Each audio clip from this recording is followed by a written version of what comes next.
Sculpting open eyes in text clay. We're going to make a clay cast into a gel tin life cast mold and show how to sculpt the eyes open.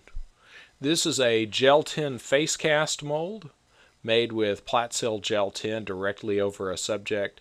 If you want to know more about this process, the Platsil gel tin life casting video is a pretty good overview, and that's also on YouTube. We're taking the finished mold, and of course this is just a face mold as opposed to an entire head cast. But we're going to take this face mold and brush hot clay into the surface of the mold. Now we're using text clay for our casting, and text clay melts at about 170 degrees Fahrenheit. So keep that in mind when you're brushing clay, especially if you're brushing it into an alginate mold. You never want to exceed boiling temperature of water. Even though it won't harm the clay to get over boiling temperature to 250 degrees or so, what it will do is if there's any moisture in the mold, it will boil that moisture and create deformities on the casting. And you don't want that. So ideally, when we're brushing in clay like this, we would like the clay to be about 190 to 200 degrees tops. So keep that in mind. If you're brushing into alginate, you always want to be below boiling temperature. Another important point at this stage, text clay tends to be fairly runny at a relatively low temperature, which is important for this kind of process, especially if we were going to cast this into a hand or something like that. Some other clays like Chavant will tend to be still fairly thick even at about 200 degrees. So you've really got to watch those clays. Chavant, for instance, you really got to watch your temperature that you don't get too hot and create distortions when it hits the cool mold. Anytime you make a brushed on mold with silicone, you'll find there's a lot of tiny little air bubbles trapped just under the surface of the silicone. And when you apply a hot material, especially something well over the boiling temperature of water, you'll find that all those little bubbles outgas a little bit, and if it's too hot, you can wind up with little deformities on the surface of your silicone. Now, once we've built up about a 3/8 of an inch thickness, it's time to let our clay cool and demold our finished clay casting. We allowed this piece to cool for about an hour, so it was still a little on the soft side, but it at least had enough strength where we could demold it safely. One of the things you can do is run some cold water in the back of the casting to help cool it down a little faster, and that will lower the temperature of the clay enough that you can demold it and have decent handling strength in a short amount of time. Now for this cast, since we are removing the eyes and since we're sculpting the eyes open, removing the eyelids here, we didn't cast a plaster or foam backing. In some cases where you want to have a little more substantial casting, you may want to cast plaster behind the clay to give it some additional strength. And for this face casting, that won't be necessary. Now the first thing I'm doing is just some minor touch-up work with a little loop tool. I'm removing the little air bubbles in places around the nose and just correcting the positive, just doing some minor cleanup work.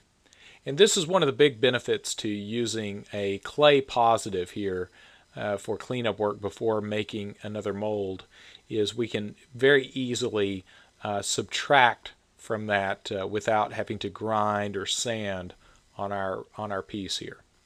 Now the first step to opening the eyes is I'm going to cut into the eyelids. Notice how I follow the arc, the natural arc over the eyelid, the top of the eyelid, and then I'm cutting out I'm following exactly where the eyelashes grow, just exactly where the eye opens.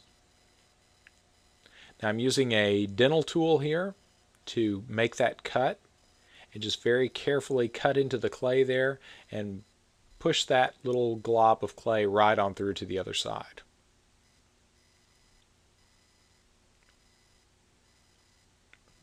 Now once I've removed that chunk of clay, I want to go back in and remove any little burrs and also use my dental tool here to cut that exposed edge at a slight angle so that eyeball will fit in without creating too much of a gap there.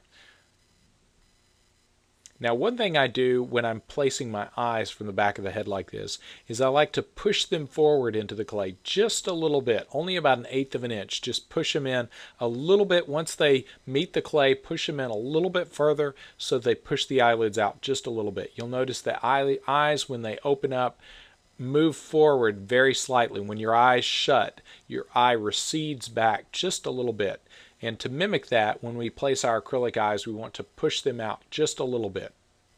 Because you'll notice your eyelid changes shape ever so slightly when you open your eye. Now, one of the first things I do here is roll out a little bead of clay and create the lower eyelid. Because another thing that happens when you open your eyes is your lower eyelid raises. Now, once I've built up that lower eyelid, I go back with my dental tool and just create an edge on that rolled out clay just to help define that eyelid. And I'll go to a close-up here in just a minute, so this will be a little easier to see. But the main critical factors here is we want to make sure that our eyes aren't too recessed. Some common problems you'll have when you're working with a clay cast is sometimes people make the eyes a little bit too far recessed into the head. So we want to make sure that they're pushed out just a little bit so they don't look too recessed in our final piece. And we want to make sure that we raise up our lower eyelids so that we don't have some kind of weird expression of surprise, unless of course that's what we're going for. But typically in an expression of surprise, your upper eyelid would raise also. So now we're going in to correct the upper eyelid. Just raise it up ever so slightly and create the little fold that occurs where the upper eyelid folds onto itself as you open your eye. And a lot of this you want to refer back to pictures you take of your original subject to make sure you copy their eyes as accurately as possible. One of the reasons I chose this life cast mold to make this clay cast is this guy has a very interesting looking face. And he actually is kind of an asymmetrical face, so it made for a very interesting clay casting. And you'll see here I'm doing it to the other eye where you can still see the little bead of clay that I've rolled out to create that lower eyelid and bring that up. And now we're just defining that. And again, using our steel tool to clean up any little burrs or anything that make sure we define that edge. And from this point on, it's just a matter of adding any further little character details from working from photographs of your subject. We're going in here and cleaning up the mouth area and just making sure we don't have any little air bubbles that might have been caught in the original live casting. And there we have it, our clay cast with open eyes.